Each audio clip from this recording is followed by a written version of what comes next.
আসসালামু আলাইকুম, সবাই কেমন আছেন? আশা করি সবাই ভালো আছেন। আলহামদুলিল্লাহ আমিও ভালো আছি।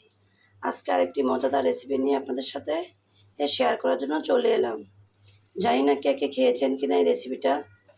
এরকম করে রান্না করে জানি না। তবে আজকে আমি আপনার সাথে মজার রেসিপিটা শেয়ার করব, তাই চলে এলাম। আজকে আমি রান্না করব, এখানে পুঁই শাক নিয়েছি আর এখানে নিয়েছি মিষ্টি কুমড়া। মিষ্টি কুমড়া দিয়ে এই পুঁই শাকটা রান্না করব। এটা গরম ভাতের সাথে খেতে অসাধারণ মনে হবে এবং ভাত একটু খেয়ে যাবে এবং খেতেও অনেক সুস্বাদু হয়ে থাকে। এটা একদম ঘরে থাকা সামান্য উপকরণ দিয়ে এই রান্নাটা করা যায়। তাই প্রথমে আমি পুঁই শাকগুলোকে এরকম করে কেটে ধুয়ে পরিষ্কার করে নিয়েছি। দেখুন কত সুন্দর করে কেটে নিয়েছি, নিয়ে পরিষ্কার করে ধুয়ে নিয়েছি। তারপরে এখানে নিয়েছি মিষ্টি কুমড়া। মিষ্টি কুমড়াটাকে ধুয়ে কেটে পরিষ্কার করে নিয়েছি, এরকম পিস করে নিয়েছি। দেখুন আপনাদেরকে আমি কাছ থেকে দেখিয়ে দিচ্ছি। দেখুন কত সুন্দর করে পিস করে কেটে নিয়েছি মিষ্টি কুমড়োটাকেও। এখন এই মিষ্টি কুমড়া দিয়েই পুঁই শাকটা আমি রান্না করব। মা এই যে গরমের সময় অনেক সময় অনেক খাবার খেতে ভালো লাগে না, মুখের স্বাদ বা তৃপ্তি আসে না।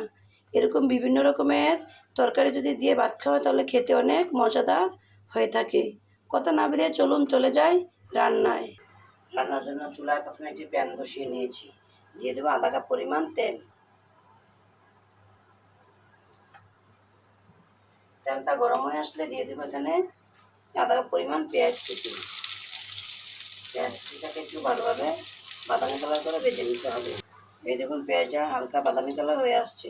এরপরে আমি দিয়ে দেবো আগে থেকে যে কেটে রেখেছিলাম মিষ্টি কুমড়োগুলো, এর ভিতরে আমি দিয়ে দিই।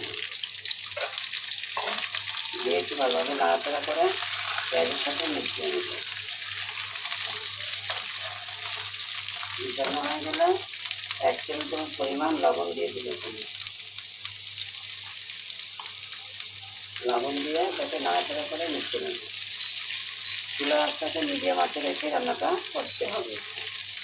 এরপরে আমি ঢাকনা দিয়ে ঢেকে দেবো। এবার ঢাকনাটা উঠিয়ে একটু ভালোভাবে নাড়াচাড়া করে দিয়ে মিশিয়ে নেব। মিষ্টি কুমড়াতে প্রচুর পরিমাণ ভিটামিন সি আছে এবং পুঁই শাকও আছে, তাই এই খাবারটা এরকম করে রান্না করে ছোটো বড় সবারই পছন্দের একটা খাবার। দেখুন ঘরে থাকা সামান্য উপকরণ দিয়ে রান্নাটা করে যেমন স্বল্প সময়ে মজাদার রান্না করা যায়। এই যে মিষ্টি কুমড়া দেখুন ভালোভাবে কষাতে। এ পর্যায়ে আমি দিয়ে দেবো এখানে আধা চামচ পরিমাণ হলুদের গুঁড়া, আধা চামচ পরিমাণ ধনিয়া জিরার গুঁড়া। ডাল পছন্দ মতন যে যেরকম ডাল খেতে ভালোবাসে সেরকম সাদা ধরনের দিয়ে যায়, দিয়ে সব কিছুকে আবার ভালোভাবে একসাথে মিশিয়ে নেব। মিষ্টিগুলো ভালোভাবে সিদ্ধ হওয়ার জন্য আধা কাপ পরিমাণ পানি দিয়ে দিব, দিয়ে একটু ভালোভাবে মিশিয়ে নেব।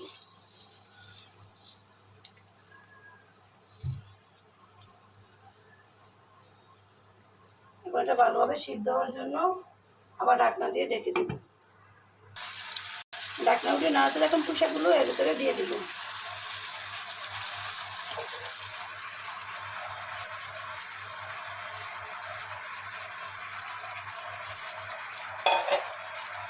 এখন এই মিষ্টিগুলোর সাথে পুঁই শাকগুলো ভালোভাবে মিশিয়ে দেব।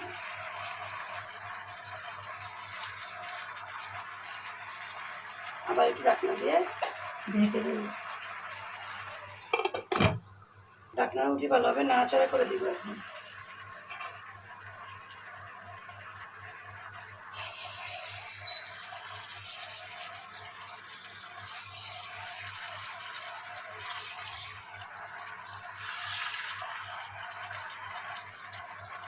নতুন নতুন আইডিয়া কাজে লাগে এই রান্না করলে আসলে খেতে অনেক ভালো লাগে। আপনারা এটা অবশ্যই বাসায় রান্না করবেন, দেখবেন খেতে কত অসাধারণ হয়েছে। আমিও খেয়েছি, ভালো লেগেছে, তাই আরেকবার রান্না করে আপনাদের সাথে এটা শেয়ার করে দিলাম আপনাদেরকে, আপনারাও খাওয়ার জন্য।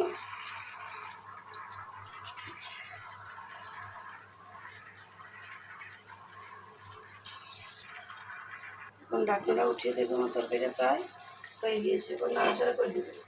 পানি দেওয়ার পরিমাণ প্রয়োজন হয় নাই, শাকটাতে ধুয়ে দিয়েছিলাম, ওখান থেকে সামান্য পানি উঠেছে। এই তরকারিটা আসলে মাখা মাখা টাইপের হবে, ঝোল ঝোল হবে না। চাইলে এটাতে চিংড়ি মাছ দেওয়া যায়, দিতে পারেন। আমার কাছে মাছ ছাড়াই খেতে ভালো লাগে এটা, সবসময় তো মাছ টাছ খাওয়া হয় সেজন্য। এই গরমের ভিতরে এই জিনিসটা রান্না করছি। এটা মাছ ছাড়া খেতে ভালো লাগে।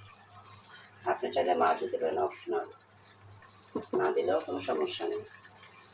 আমি মাছ ছাড়াই রান্না করছি। দেখে দিচ্ছি মিষ্টি কুমড়া প্রায় সিদ্ধ হয়ে গেছে, আরেকটু হলে আমার তরকারিটা হয়ে গেছে। দেখুন শাকটা কত সুন্দর সবুজ সবুজ রয়েছে, আপনাদেরকে আমি দেখিয়ে দিচ্ছি। দেখুন শাকটা কত সুন্দর রয়েছে, দেখুন কালারটা কত সুন্দর হয়েছে। এই যে দেখুন আমার ভাজা রান্নাটা হয়ে গিয়েছে, আপনাদেরকে আমি কাছ থেকে দেখিয়ে দিচ্ছি কত সুন্দর হয়েছে কালারটা। দেখুন পুঁই শাকগুলো কত সুন্দর সবুজ সবুজ রয়েছে এবং মিষ্টিগুলোর কালারটা অনেক সুন্দর রয়েছে। আমার রান্নাটা হয়ে গিয়েছে, একটু আমি চুলাটা বন্ধ করে দেব এবং একটা বাটিতে বেড়ে পরিবেশন করে দেখাচ্ছি। এই যে দেখুন আমার রান্নাটা হয়ে গিয়েছে, দেখতে কত সুন্দর অসাধারণ হয়েছে। আপনাদেরকে আমি কাছ থেকে দেখিয়ে দিচ্ছি যে কালারটা কত সুন্দর হয়েছে। দেখুন পুঁই শাক দিয়ে মিষ্টি কুমড়া দিয়ে রান্না করেছি আজকে আমি, খেতে অসাধারণ। সামান্য কিছু ঘরে থাকা উপকরণ দিয়েই রান্না করা যায়, রান্নাঘরের উপকরণ দিয়ে তেমন কিছু বেশি প্রয়োজন হয় না, খেতে অসাধারণ হয় এই রান্নাটা।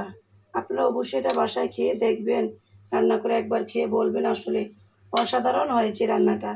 আজকের এই রান্নাটা এই পর্যন্তই।